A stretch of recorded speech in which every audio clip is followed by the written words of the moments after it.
ಬಿಂದು ನಾನು ಪ್ರೊಫೈಲ್ ಕಳಿಸಿದೆ ನೋಡ್ದ? ಹಾ ಹ್ಞೂ ನೋಡ್ದೆ ಅಮ್ಮ. ನನ್ಗೇನೋ ಇಲ್ಲ, ನನ್ಗಿಷ್ಟ ಆಗ್ಲಿಲ್ಲ. ಅದೇ ತಾನೇ ಆವಾಗ ನೋಡಿದ್ರು ಇದೇ ಆಯ್ತು. ಕಳ್ಸಿದ್ನ ಒಪ್ಕೊಳ್ಳಲ್ಲ, ಇಲ್ಲ ಇವಳೇ ಯಾರನ್ನಾದ್ರೂ ನೋಡ್ಕೊಳ್ಳೋದು ಇಲ್ಲ. ಯಾರು ನೋಡ್ಕೋಬೇಕಿತ್ತಮ್ಮ? ಯಾರು ನೋಡ್ಕೋಬೇಕು? ನೋಡ್ಕೊಳ್ಳೋ ಟೈಮು ಪೇಷನ್ಸು ಎಲ್ಲ ಇರುವಾಗ ಯಾರ ಜೊತೆ ಮಾತಾಡ್ತಾ ಇದೆಯಾ? ಯಾರ್ದು ಫೋನು, ಯಾರ ಮೆಸೇಜ್ ರಿಪ್ಲೈ ಮಾಡ್ತಾ ಇದೆಯಾ? ಫೋನ್ ನೋಡ್ಕೊಂಡು ಅಷ್ಟೇ ಹಲ್ಕಿರಿತಾ ಇದೆಯಾ ಅಂತ ಕೇಳ್ತಾ ಇದ್ದೆ. ಇವಾಗ ಮಾರ್ಕೆಟ್ ಅಲ್ಲಿ ಇದ್ದವರೆಲ್ಲ ಸೋಲ್ಡ್ ಔಟ್, ಯಾರು ಇಲ್ಲ. ಯಾರ್ಯಾರು ಒಳ್ಳೆಯವರು ಇದ್ರು, ಚೆನ್ನಾಗಿದ್ರು, ಅವ್ರಿಗೆಲ್ಲ ಮದ್ವೆ ಆಗಿ ಡಜನ್ ಮಕ್ಳಾಗ್ತಾ ಇದೆ. ಸೋಮವಾರ, ಮಂಗಳವಾರ, ಬುಧವಾರ ಆದ್ರೆ ವಾಟ್ಸಪ್ ಅಲ್ಲಿ 106 ಇನ್ವಿಟೇಷನ್ ಬರುತ್ತೆ. ನನ್ ಹೆಂಡತಿ ಸೀಮಂತ ಬಂದ್ಬಿಡು, ನನ್ ಮೊದಲನೇ ಮಗನ್ ನಾಮಕರಣ ಬಂದ್ಬಿಡು, ನನ್ ಎರಡನೇ ಮಗನ್ ಬರ್ತಡೇ ಬಂದ್ಬಿಡು ಅಂತ. ಯಾರನ್ನ ನೋಡ್ಕೊಳ್ಳಿ ನಾನು?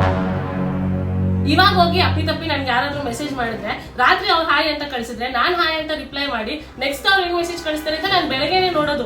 ಬೆಳಗ್ಗೆ ಎದ್ದು ಗುಡ್ ಮಾರ್ನಿಂಗ್ ಕಳಿಸ್ತೀನಿ. ಅಷ್ಟು ಪೇಷನ್ಸ್ ಇಲ್ಲ ನನ್ನ ಜೀವನದಲ್ಲಿ. ನೀವೇ ಯಾರಾದ್ರೂ ನೋಡ್ತೀರಾ ಅಂತಂದ್ರೆ ಈ ತರ ಡುಬಕ್ ಪ್ರೊಫೈಲ್ಸ್ ಎಲ್ಲ ತಗೊಂಡ್ ಬಂದು ಒಪ್ಕೊಳ್ಳಿಲ್ಲ ಅಂತ ಎಲ್ಲ ನನ್ನ ತಲೆ ಮೇಲೆ ಹಾಕ್ತೀರಾ. ಎಲ್ಲಿ ನೋಡ್ಕೊಳ್ಳಿ, ಯಾರನ್ನ ನೋಡ್ಕೊಳ್ಳಿ, ಹೆಂಗ್ ನೋಡ್ಕೊಳ್ಳಿ?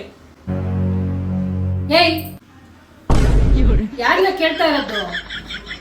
ಏನಾದ್ರು ಮಾತಾಡ್ತಾಳ, ಮೂದೇವಿ ತರ ನಿಂತವಳೆ.